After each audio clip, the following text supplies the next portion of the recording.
여러분 안녕하십니까, 진성호입니다. 윤석열 후보가 김종인과 이준석이라는 걸림돌을 제거한 뒤 지금 이틀째 본격적인 캠페인에 나서고 있습니다.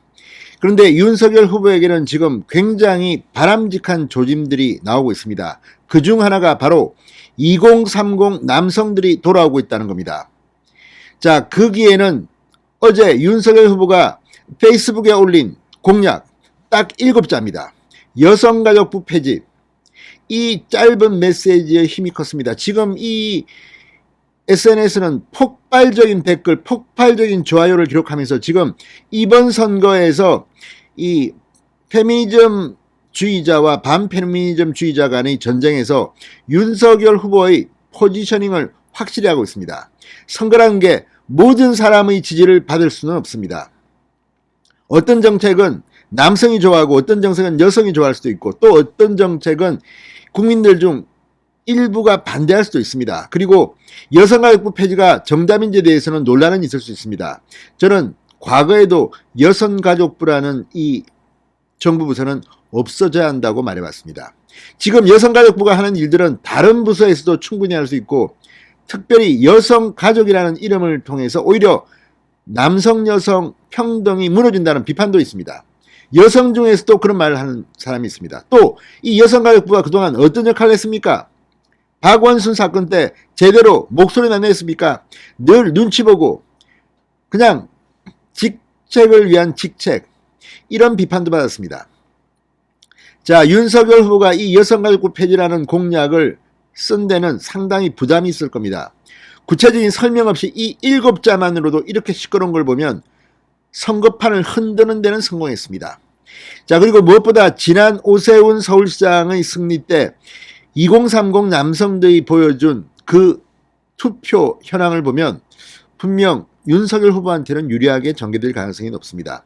무엇보다 지금 윤석열 후보를 비하하고 비판하고 후보 교체론을 그렇게 떠들어대던 인터넷 커뮤니티가 완전히 돌아서기 시작했습니다. 물론 100% 돌아섰다고 할 수는 없습니다. 그러나 윤석열 항이라고 표현하면서 그렇게 비하하고 홍준표 후보 교체를 요구하던 이준석이 필요하다, 윤석열을 버리자 이렇게 주장했던 2030 인터넷 커뮤니티가 변하기 시작했습니다. 이건 상당히 좋은 징조입니다. 이와 관련해서 진중권 전 동양대 교수가 쓴 글을 보면 그쪽 진영에서는 상당한 충격을 받은 것 같습니다. 특히 이재명 민주당 후보가 어제 윤석열의 여성가족부 폐지 메시지가 나온 날 페미니즘 유튜브 채널에 출연한 사실이 지금 상당한 공격을 받고 있습니다. 이재명 후보는 변명을 하고 있습니다. 그렇지만 선거에는 별로 도움이 되지 않을 겁니다. 자, 지금 윤석열의 이 카드, 물론 뭐 다른 보완도 할 겁니다. 여성가족부를 폐지한 대신 다른 대안도 세우겠지만 오늘 윤석열 후보가 한 행사장에 나왔을 때 기자들이 질문을 했습니다. 그리고 이 여성가족부 폐지에 대해서 대변인이 설명했는데 윤석열 후보가 또 대변인 말을 부인했습니다. 여성가족부 폐지 맞다. 양성평등부 없다. NO. 자, 이걸 보면 윤석열 후보가 단단히 결심한 것 같습니다. 이준석의 목숨을 거두지 않고 사회존재에서 지금 6070 전통적인 보수 지지자들이 분노하고 있습니다. 이건 현실입니다. 그렇지만 2030이 돌아오기 시작한 것도 현실입니다. 자, 선거라는 것은 일 잘하는 사람은 잘한다 잘한다고 키워줘야 됩니다. 그렇지만 만약에 또 이준석이 세 번째 가출라면 그때는 가차없이 잘라야 합니다. 지금 이미 이준석이 오만방자한 태도가 일부 보이기도 합니다. 그러나 아직까지는 일 잘합니다. 솔직히. 그리고 선거는 젊은 사람들의 열정과 실력도 필요합니다. 그게 현실입니다. 자, 지금 이 모든 것들이 선거가 끝난 뒤 윤석열이 대통령이 된 뒤 논공 행상과도 많은 연관이 있습니다. 그리고 공천과도 연관이 있습니다. 다 떠나서 저는 정치를 지금 하지 않는 사람이기 때문에 정권 교체를 위해서는 서로 조금씩 참아야 합니다. 정말 저도 마음 같아서는 이준석 당장 잘라내고 해야 되는데 어제 오늘 상황에서 이준석의 활약도 있었습니다.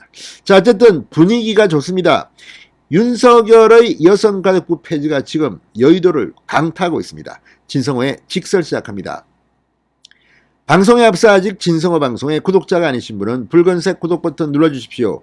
더 좋은 방송으로 보답하겠습니다.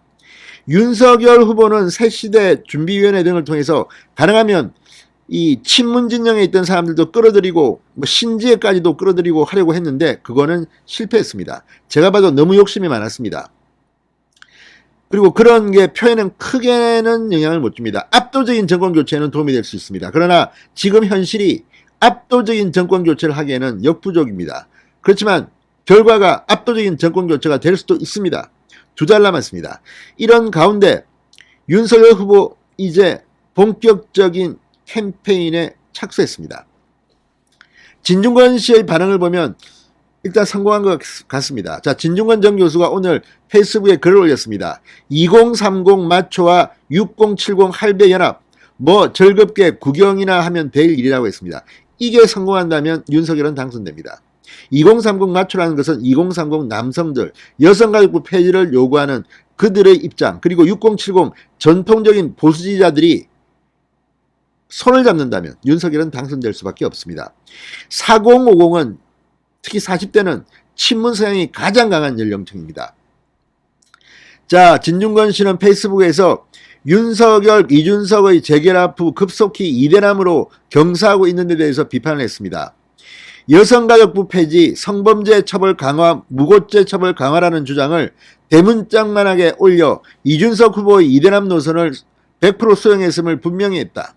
이 같은 윤석열 후보의 행보에 대해서 이제 이 진중권 씨가 비판한 겁니다. 그런데 현실은 그럼에도 불구하고 이런 선거 전략이 당선에는 도움이 될 것으로 보입니다.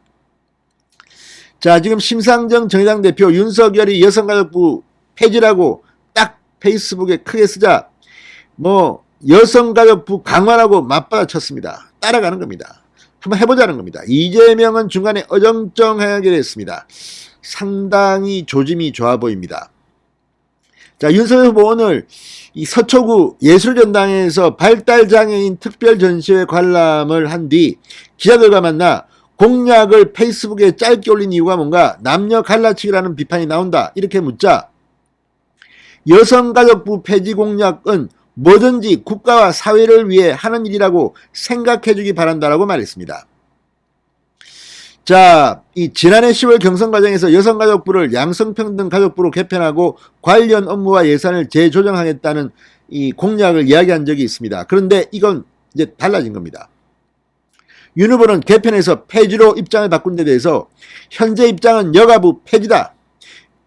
더 좀 생각해 보겠다고 했습니다. 자, 이에 대해서 선대본부 원일이 대변인이 기자들에게 이 여가부 폐지는 yes, 양성평등부 새 이름은 확정 no라고 말했습니다.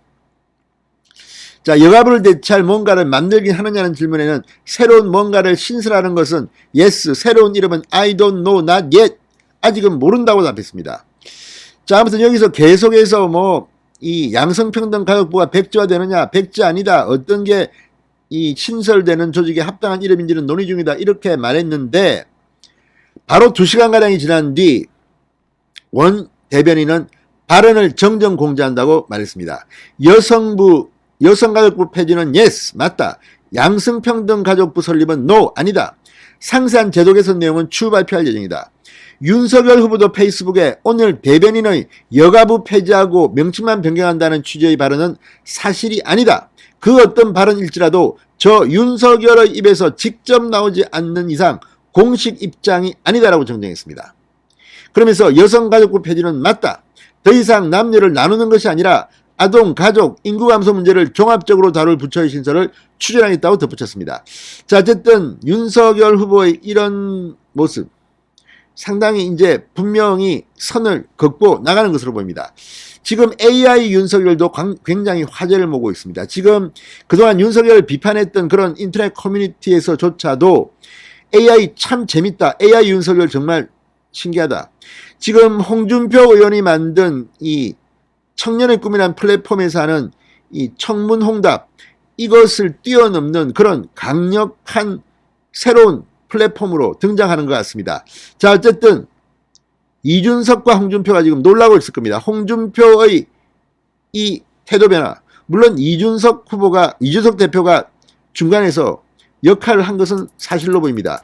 아무튼 이렇게 밀고 나가면 이제 윤석열 후보의 지지율 반등이 곧 가시화될 것으로 보입니다. 진성호의 직설이었습니다. 여러분 감사합니다.